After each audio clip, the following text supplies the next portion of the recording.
में जी सियासी अदम इस्तेकाम और जारी तनाव में कमी लाने के लिए वफाकी हुकूमत और पाकिस्तान तहरीक इंसाफ के दरमियान राबते बहाल होने और बिला मशरूत मुज़ाकरात पर रजामंदी की खबरें उस वक्त दम तोड़ गईं जब हुकूमत ने तहरीक इंसाफ के साथ राबतों, मुलाकातों और मुज़ाकरात की तरदीद कर दी। PTI रहनुमा जो हैं शौकत यूसुफजई साहब, उन्होंने कहा कि हुकूमत ने मुज़ाकरात ना किए तो सिविल नाफरमानी का आगाज 14 दिसंबर यानी कल से हो जाएगा। मुस्लिम लीग नून के जो सेनेटर है इरफान सिद्दीकी साहब, कल उन्होंने कहा कि सिविल नाफरमानी की तलवार लटकाकर मुज़ाकरात नहीं हो सकते। ये फैसला कर ले कि अब चोरों के साथ बैठेंगे या अब हम चोर नहीं रहे। राना सनाउल्लाह साहब ने यह भी कहा कि PTI की एस्टेब्लिशमेंट से मुज़ाकरात हो रहे हैं, ना हुकूमत से। महज किसी से गैर रस्मी बातचीत को मुज़ाकरात नहीं कहा जा सकता। इसके अलावा एक तरफ तोशाखाना 2 केस की बात करें तो उसमें बानी PTI और उनकी एहलिया बुशरा बीबी पर फर्द जुर्म आयद कर दी गई है, जबकि दूसरी तरफ इस्लामाबाद की एहतसाब अदालत ने नवाज शरीफ, आसिफ अली जरदारी, यूसुफ रजा गिलानी और दीगर के खिलाफ जो तोशाखाना केस है, गाड़ियों का रेफरेंस है, वो FIA एजेंसी को भेजने की इस्तदा मुस्तरद करते हुए FIA की जो स्पेशल जज है सेंट्रल को भेज दिया है। जबकि लाहौर की इंसदादी दहशतगर्दी अदालत ने 9 मई से मुतल्लिक जो थाना शादमान है जलाने के मुकदमे में साबिक वजीर खारिजा शाह महमूद कुरैशी, यास्मीन राशिद और दीगर मुलजिमों पर भी फर्द जुर्म आयद कर दिया है।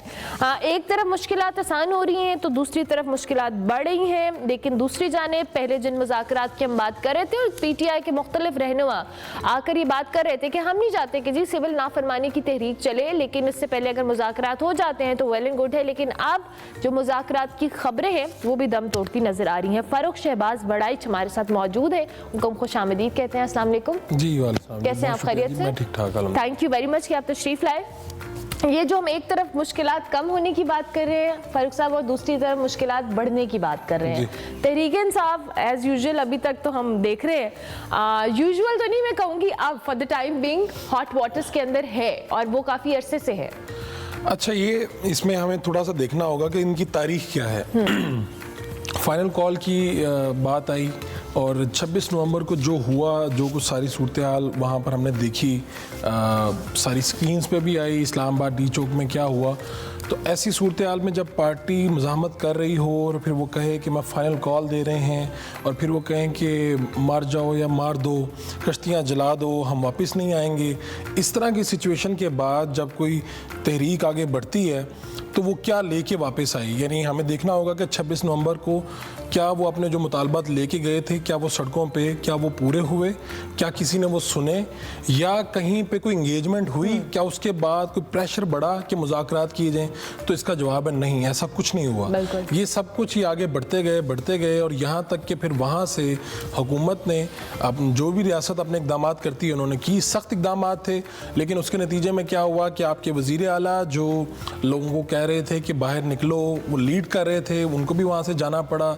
जो बानी PTI हैं उनकी बेगम को भी वहाँ से जाना पड़ा। नतीजा उसका ये निकला है कि पाकिस्तान तहरीक इंसाफ जो स्पेस ले चुकी थी इलेक्शन में या इलेक्शन के बाद, वो मज़ीद उनके लिए उनसे वापस ले ली गई है। मैं तो उसको इस तनाजुर में देख रहा हूँ कि अब अगर पाकिस्तान तहरीक इंसाफ के आप रहनुमाओं के बयानात देखें, चेयरमैन बैरिस्टर गौहर से लेके जनरल सेक्रेटरी तक, तो सभी कह रहे हैं कि हम मुज़ाकरात के लिए तैयार हैं, हम मुज़ाकरात करना चाहते हैं, पार्लिमान का फोरम इस्तेमाल करना चाहिए। तो यही बात तो पिछले 1.5-2 सालों से सभी कह रहे थे कि भाई पार्लिमान का फोरम इस्तेमाल कीजिए, आप आएँ, बैठें, बात करें, बात जो भी होगी सियासत के मैदान में होगी, ना कि आप जाके सड़क पे जाके बात करें।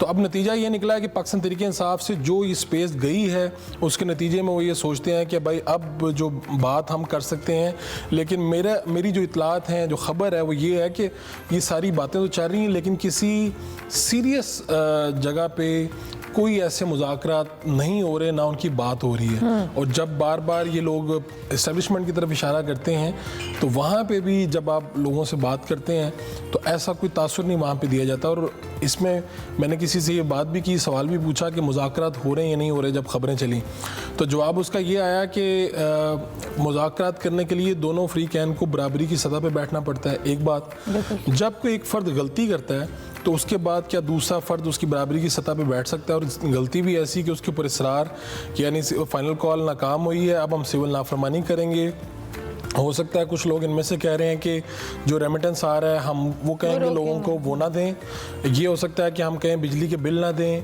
इस तरह की सिविल नाफरमानी तो यही है ना, इससे पहले खान साहब ने की थी, आपको याद होगा, बिल जलाए थे और सारी चीज़ें।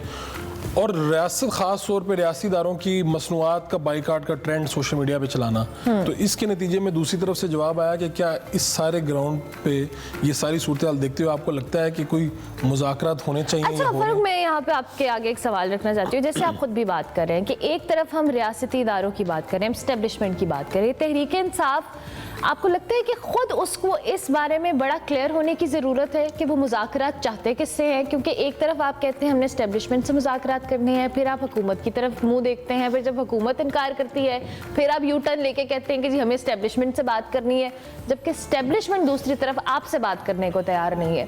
तो ये स्टांस क्लियर करना अपनी सतह पर कि जी हम चाहते क्या हैं, ताकि हमें भी क्लियर हो, जो उनके सपोर्टर्स हैं, कि भाई ये चीज़ें हैं, और तहरीक इंसाफ को इटसेल्फ क्लियर हो कि भाई वो क्या चाहते हैं।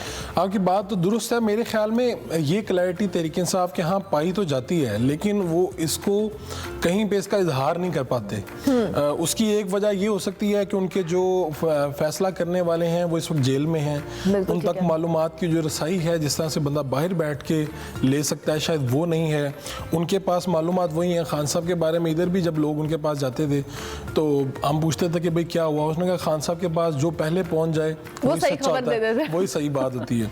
तो खान साहब के पास उनकी बहनें जाती हैं या चंद एक लीडर जाते हैं, उसके नतीजे में जो इस्टेब्लिशमेंट है उनके हवाले से क्लैरिटी तो है, लेकिन वो कहाँ जाएं, किस तरफ बात करें। और जब कोई बात करने लगते हैं तो पाकिस्तान तहरीक इंसाफ का कोई लीडर उठता है और जो इमरान खान साहब को स्पेस कहीं पे मिलने लगती है या कहीं पे नरमी, उस पे पानी फेर देता है। चाहे वो बुशरा बीबी की सऊदीया वाली स्टेटमेंट हो, चाहे वो शेर अफजल मरवत साहब का किरदार हो जो उन्होंने बातें की, तो आप देखिए कि जब आप किसी दोस्त ममालिक के बारे में ऐसी बात कहते हैं तो उसके बाद रियासत कोई आपको फूलों का हार नहीं पहनाती, या रियासत ये नहीं सोचती कि यार ये लोग तो बड़े संजीदा हैं, अब बात होनी चाहिए। ऐसा नहीं है।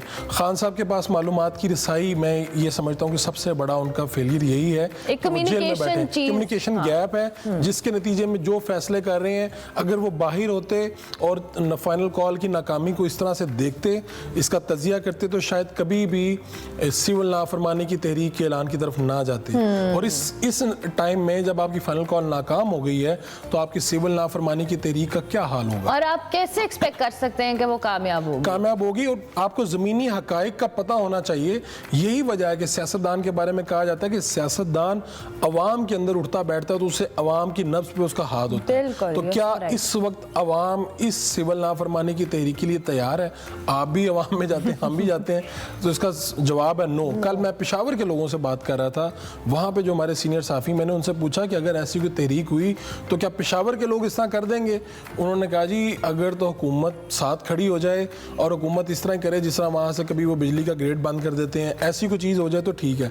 लेकिन अगर आप ये कहें कि वहाँ के लोग वहाँ के बिल फाड़ देंगे, ऐसा चंद एक मीडिया के लिए तो हो सकता है, लेकिन अगर इसे बड़े पैमाने पर देखें तो सिविल नाफरमानी की तहरीकें यहाँ पर भी कोई आसार नहीं पाए जाते जो उनका होम ग्राउंड है। तो इसको आप पूरे पाकिस्तान में देख लीजिए, सिंध की तरफ जाइए, पंजाब की तरफ जाइए। इस वक्त मैं जिन रहनुमाओं से बात करता हूँ पाकिस्तान तहरीक इंसाफ के, वो ये कहते हैं कि पंजाब में हमें नाकामी का सामना करना पड़ा, हम यहाँ से निकल नहीं सके फाइनल कॉल के लिए, और जो भी प्लानिंग थी हमारी फेल हुई। तो मेरा ये ख्याल है कि पाकिस्तान तहरीक इंसाफ को इस वक्त जो इन्होंने बनाई ना एक कमेटी, उनको इख्तियार भी देना चाहिए। होता ये कि खान साहब इख्तियार देते हैं, उसके बाद वापस ले लेते हैं, अगले दिन एक दिन का हीरो अगले दिन ज़ीरो होता है, और समझ नहीं आती पार्टी के अंदर विलन कितने हैं, हीरो कितने हैं। रात को सोशल मीडिया पे अपनी हर पार्टी के लीडर को ये कहते हैं ये एस्टेब्लिशमेंट से मिला हुआ है, तो फिर बात करने कौन जाएगा, किसकी बात पे यकीन होगा? अभी आपने बड़ी इंटरेस्टिंग बात की है फारूक कि अभी तक हम एज ए सहाफ़ी भी या हम एज ए टीवी होस्ट भी, मुझे लगता है हम इस बारे में कंफ्यूज हैं कि तहरीक इंसाफ का जो रहनुमा जो बात कर रहा है, कौन सा रहनुमा ठीक बात कर रहा है। मतलब एक कहता है कि जी बुशरा बीबी वहाँ पर आई, खान साहब को पता था, दूसरा आके कह रहा है कि और हमने बताया खान साहब को कि बुशरा बीबी एहतजाज को लीड कर रही थी। ये जो संजीदगी वाला फैक्टर, आपने एक दो तीन दफ़ा ये लफ्ज़ इस्तेमाल सवाल किया, आपको लगता है कि तहरीक इंसाफ का इमरान खान साहब के बाद इस वक्त मौजूदा क़यादत के अंदर, दो के हम जानते हैं कि बहुत अच्छे मंजे हुए सियासतदान तहरीक इंसाफ का हिस्सा हैं, लेकिन कहीं वो सामने हमें लाइमलाइट में नज़र नहीं आते। अली मोहम्मद खान का मैं बार बार एग्जांपल देती हूँ कि मैंने उनका बारहा इंटरव्यू किया है और आई रिमेंबर कि उन्होंने अपनी गलत बात को भी ओन किया है बहुत दफ़ा। तो इस तरह के बहुत सारे रहनुमा पार्टी के अंदर मौजूद हैं। तहरीक इंसाफ को इस तरह के रहनुमाओं को ओनरशिप देकर आगे लाकर चीज़ों को बेहतर करने की ज़रूरत है, क्योंकि संजीदगी ना होना इनके हक में नहीं है। देखिए, इस फाइनल कॉल को जिस तरह से मैं देख रहा हूँ ना, वैसे तो सियासी तहरीक या ओपोजिशन ने क्या नाकाम होना है, एक मरतबा गिरेगी फिर उठ जाएगी, लेकिन बहरहाल इसे वक्ती तनाजुर में देखें तो फाइनल कॉल मुझे तो नाकाम नज़र आती है ना। तो ऐसी नाकामी के बाद जो सियासी क़यादत है वो तज्ज़िया करती है कि अब हमें क्या करना चाहिए, हमें किस तरफ जाना चाहिए, मुज़ाकरात का रास्ता कहाँ से निकलेगा। आपने बात दुरुस्त फरमाई कि जो संजीदा लोग हैं, संजीदा इसलिए मैं कह रहा हूँ कि अली मोहम्मद खान है जो पार्टी की गलती को भी ऑन कर लेते हैं, जो तस्लीम करते हैं कि हाँ हम भी इंसान हैं, हमारे अंदर भी गलतियां हैं। कुछ लोग ऐसे हैं, मैं आपको एक मिसाल देके से समझाना चाहता हूँ। एक मजहबी लीडर हैं, तो मैंने उनसे कहा कि ये बात गलत है आप जो कह रहे हैं और आप अपनी पार्टी कारकुनान को भी ये समझाई जा रहे हैं। तो उन्होंने एक बड़ी ज़बरदस्त बात की। उन्होंने कहा मसला ये है कि मैं इस वक्त जो बात अगर हल्की करूँगा तो मेरे कारकुनान भी नहीं मानेंगे, तो मुझे इसलिए ये बात करनी पड़ रही है। तहरीक इंसाफ का भी ये मसला हो गया कि सोशल मीडिया के लोग इसके बयानिए के ऊपर हावी हो गए हैं। अब ये भी जब हल्की बात करते हैं मुज़ाकरात की तो हर तरफ से शोर मच जाता है, नहीं नहीं नहीं नहीं नहीं खान साहब इन चोरों से नहीं मिलेंगे। अब ये वही बयानिया है, मीडिया के कारकुनान ऑन ग्राउंड कन्वर्ट भी तो नहीं होते, नहीं हो रहे। ये वही बयानिया है जो आपने सोशल मीडिया को दिया था, अब सोशल मीडिया आपको दे रहा है और सोशल मीडिया आपको हिलने नहीं दे रहा। वहाँ से जैसे ही बात होती है अमेरिका, यूके, हर जगह से लोग कहते हैं नहीं खान साहब इन चोरों के साथ नहीं बैठेंगे। अब इसको माने, हकीकत माने या ना माने, यही हुकूमत है। एस्टेब्लिशमेंट बराह रास्त कोई मुज़ाकरात अभी तक करने में कोई इंटरेस्टेड नहीं है। आपको जो मुज़ाकरात करने हैं इसी हुकूमत के साथ करने हैं, इन्हीं हुकूमती वज़रा के साथ करने हैं जिनको माजी में आप चोर डाकू कहते रहे हैं। अब अगर आपने इनके साथ बैठेंगे तभी मसले का हल निकलेगा, वरना जो सख्तियाँ आप पे हैं ये बढ़ती चली जाएंगी।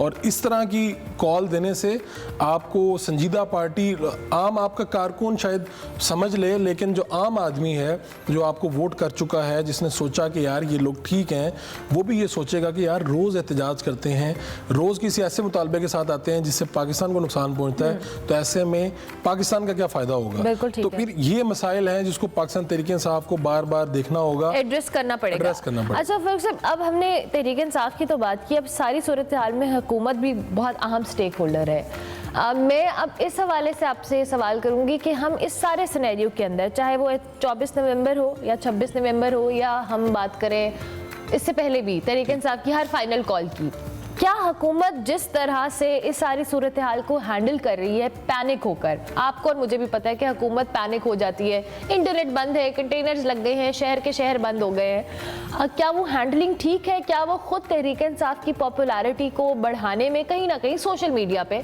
अगर ऑन ग्राउंड कन्वर्ट नहीं हो रही तो अपना रोल अदा कर रही है हुकूमत? देखिए, इस वक्त तो हम हुकूमत, जिस पार्टी का नाम है हम पाकिस्तान मुस्लिम लीग नून को कहते हैं जी, ये हुकूमती पार्टी है, ये हुकूमत है। एक बात तो फैक्ट है कि सोशल मीडिया का महाज हो या दूसरे ममालिक को खतूत लिखना हो, इंसानी हकूक़ की तंजीमों को खतूत लिखना हो, वहाँ पर पाकिस्तान मुस्लिम लीग नून तो आपको कहीं नज़र नहीं आती। तहरीक इंसाफ को एक एज हासिल है कि वो सोशल मीडिया के ज़रिए ही इलेक्ट्रॉनिक मीडिया, प्रिंट मीडिया को भी मुतासिर करती है और आम लोगों को सबसे ज़्यादा मुतासिर करती है, यानी आम वोटर्स को मुतासिर करती है, जो कि उन्होंने किया भी। जब आपने सज़ाएँ दी, जब आपने मामलात किए तो उसका नतीजा मुख्तलिफ निकला।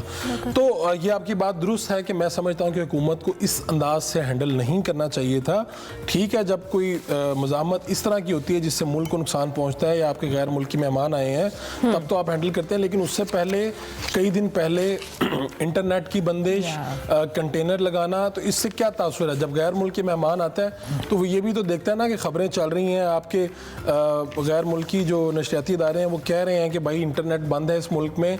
मैं कल ही हमारे एक दोस्त ने कहा कि यहाँ पर उन्होंने IT का ऑफिस खोला था बहुत बड़ा, तो मैंने उनसे पूछा क्या सिचुएशन है। उन्होंने कहा हमारे पास 3 मेजर ऑर्डर थे, एक UK से था, एक कनाडा से था और एक दुबई से था। 2 जो हैं वो पिछले महीने उन्होंने कॉन्ट्रैक्ट कैंसिल कर दिए। उन्होंने कहा आपके यहाँ नेट की सिचुएशन नहीं ठीक, आप बहुत अच्छे हैं लेकिन आप मुझे प्रोडक्ट ही नहीं डिलीवर कर सकते क्योंकि नेट सही नहीं है आपके पास, क्योंकि जिन्होंने इतने पैसों की इन्वेस्टमेंट की होती है, यही हाल हमारे, अब हमारा आईटी सेक्टर देखें दूसरा, तो ये इस वक्त जब मईशत को आईटी सेक्टर की पैसों की लोगों की ज़रूरत है, उस वक्त में हुकूमत सियासी जमात तहरीक इंसाफ को हैंडल करने के लिए सब कुछ बंद कर दे या मुल्क बंद कर दे, तो उसका ज़्यादा नुकसान तहरीक इंसाफ को नहीं है, वो अपोजिशन में है, वो हुकूमत को है। हुकूमत मईशत को ख़राब कर रही है, हुकूमत अवाम में बदएतमादी पैदा करती है जब इस तरह के सख्त इकदाम करती है, तो ये मिस हैंडल हुआ है। और फिर दूसरी बात ये कि तहरीक इंसाफ का भी मुजाहरा या एहतजाज घर से निकलता नहीं है, तो हमें जो गुजरा है वो सुबह से लेकर शाम तक बताना शुरू कर देते हैं कि ये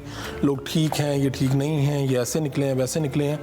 इससे भी आप अपना टाइम भी उन्हीं चीज़ों पे लगा देते हैं जिन पे नहीं लगना चाहिए, बल्कि आपने ठीक कहा कि तहरीक इंसाफ की प्रमोशन भी करते हैं आप। एग्जैक्टली कि आप एक वज़रा को सुबह से शाम तक सुन रहे हैं, मुस्लिम लीग नून का जो वजीर आ रहा है उसकी बात वही शुरू हो रही है, तहरीक इंसाफ से इन्होंने ये किया, उन्होंने ये किया, अपनी कारकर्दगी अपनी चीज़ों पे बात करने को तैयार नहीं है। और आम आदमी को ये पता है, मैं आपको सच्ची बात बताऊं, मैंने तहरीक इंसाफ के वोटर से भी जब मिलते हैं, या आम आदमी भी ये कहता है कि यार अब वो आम आदमी चाहता है कि उसको उसकी सहूलियात जो है वो मिले, उसे पानी, बिजली, गैस ये वक्त पे मिले, बेसिक चीज़ें हमें मिले।